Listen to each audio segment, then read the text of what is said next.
نحمده ونصلي على رسوله الكريم اما بعد فاعوذ بالله من الشيطان الرجيم بسم الله الرحمن الرحیم یا ایہا الرسول، اے رسول، بلغ پہنچا، ما انزل الیک جو تجھ کو اترا، من ربک تیرے رب سے،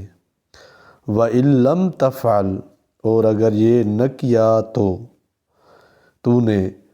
فَمَا بَلَّغْتَ رِسَالَتَهُ کچھ نہ پہنچایا اس کا پیغام، تو نے کچھ نہ پہنچایا اس کا پیغام، وَاللَّهُ يَعْصِمُكَ مِنَ النَّاسِ اور اللہ تجھ کو بچا لے گا لوگوں کے شر سے، إِنَّ اللَّهَ لَا يَهْدِي الْقَوْمَ الْكَافِرِينَ اللہ راہ نہیں دیتا منکر قوم کو۔ یہاں پر اکثر علماء اس آیت کو تبلیغ کے لیے بھی پڑھتے ہیں، اور یہاں پہ حضور اکرم صلی اللہ علیہ وسلم کو تبلیغ کی تاکید اور آن حضرت صلی اللہ علیہ وسلم کو تسلی ہے۔ اس کا ایک اثر طبعی طور پر بے تقاضۂ بشریت یہ بھی ہو سکتا تھا کہ آن حضرت صلی اللہ علیہ وسلم سے مایوس ہو کر یا مجبور ہو کر تبلیغ و رسالت میں کچھ کمی ہو جائے، اور دوسرا اثر یہ بھی ہو سکتا تھا کہ آپ صلی اللہ علیہ وسلم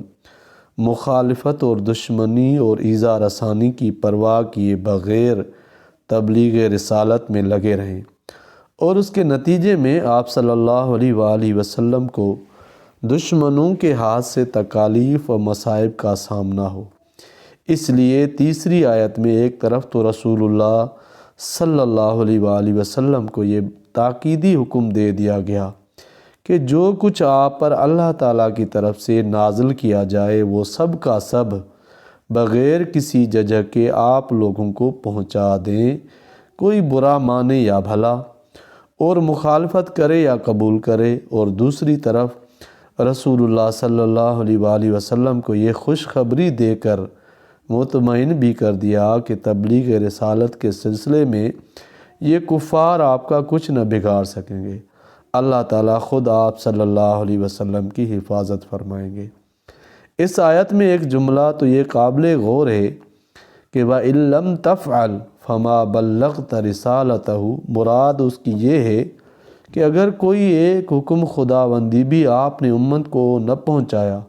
تو آپ صلی اللہ علیہ وآلہ وسلم اپنے فرض پیغمبری سے سبکدوش نہیں ہوں گے۔ یہی وجہ تھی کہ رسول کریم صلی اللہ علیہ وسلم نے تمام عمر اس فریضے کی ادائیگی میں اپنی پوری ہمت و قوت صرف فرمائی، اور حجۃ الوداع کا مشہور خطبہ جو ایک حیثیت سے اسلام کا آئین اور دستور تھا، اور دوسری حیثیت سے ایک رؤوف و رحیم اور ماں باپ سے زیادہ شفیق پیغمبر صلی اللہ علیہ وسلم کی آخری وصیت تھی، حجۃ الوداع کے موقع پر آن حضرت صلی اللہ علیہ وسلم کی ایک نصیحت۔ اس خطبے میں آپ نے صحابہ کرام کے ایک عظیم مجمع کے سامنے اہم ہدایات فرمانے کے بعد مجمع سے سوال فرمایا، الا حل بلغت، دیکھو کیا تو نے آپ کو دین پہنچا دیا؟ صحابہ کرام نے اقرار فرمایا کہ ضرور پہنچایا۔ اس پر ارشاد فرمایا کہ آپ اس پر گواہ رہو۔ اسی کے ساتھ یہ بھی ارشاد فرمایا فَلْيُبَلِّغُ الشَّاهِدُ الْغَائِبُ، یعنی جو لوگ اس مجمع میں حاضر ہیں وہ غائبوں تک میری بات پہنچا دیں۔ غائبین میں وہ لوگ بھی داخل ہیں جو اس وقت دنیا میں موجود تھے مگر مجمع میں حاضر نہ تھے،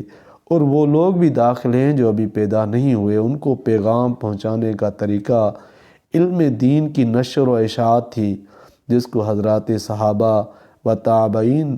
رحمۃ اللہ علیہ نے پوری کوشش سے انجام دیا۔ اسی کا یہ اثر تھا کہ عام حالات میں صحابہ کرام رضوان اللہ علیہم اجمعین نے رسول کریم صلی اللہ علیہ وسلم کے ارشادات و کلمات کو اللہ کی ایک بھاری امانت کی طرح محسوس فرمایا، اور مقدور بھر اس کی کوشش کی کہ آپ صلی اللہ علیہ وسلم کی زبان مبارک سے سنا ہوا کوئی جملہ ایسا نہ رہ جائے جو امت کو نہ پہنچے۔ اگر کسی خاص سبب یا مجبورے سے کسی نے کسی خاص حدیث کو لوگوں سے بیان نہیں کیا تو اپنی موت سے پہلے 2-4 آدمیوں کو ضرور سنا دیا تاکہ وہ اس امانت سے سبکدوش ہو جائیں۔ صحیح بخاری میں حضرت معاذ رضی اللہ تعالیٰ عنہ کی ایک حدیث اپنی موت کے وقت بیان فرمائی تاکہ اس امانت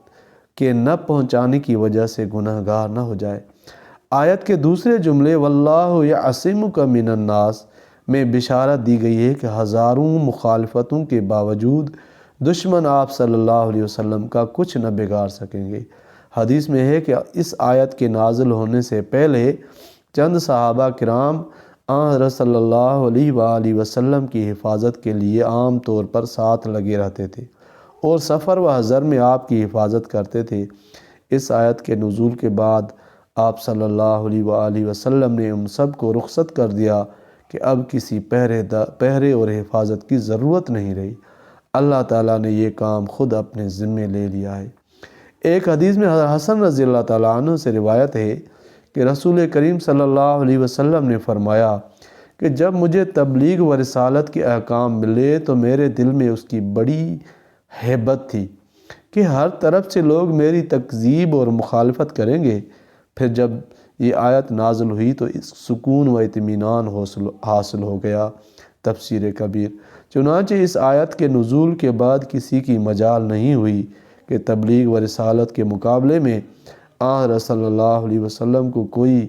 گرتت پہنچا سکے۔ جنگ و جہاد میں عارضی طور سے کوئی تکلیف پہنچ جانا اس کے منافی نہیں ہے۔ اللہ تعالیٰ قرآن پاک کو سمجھنے کی توفیق عطا فرمائے، آمین یا رب العالمین۔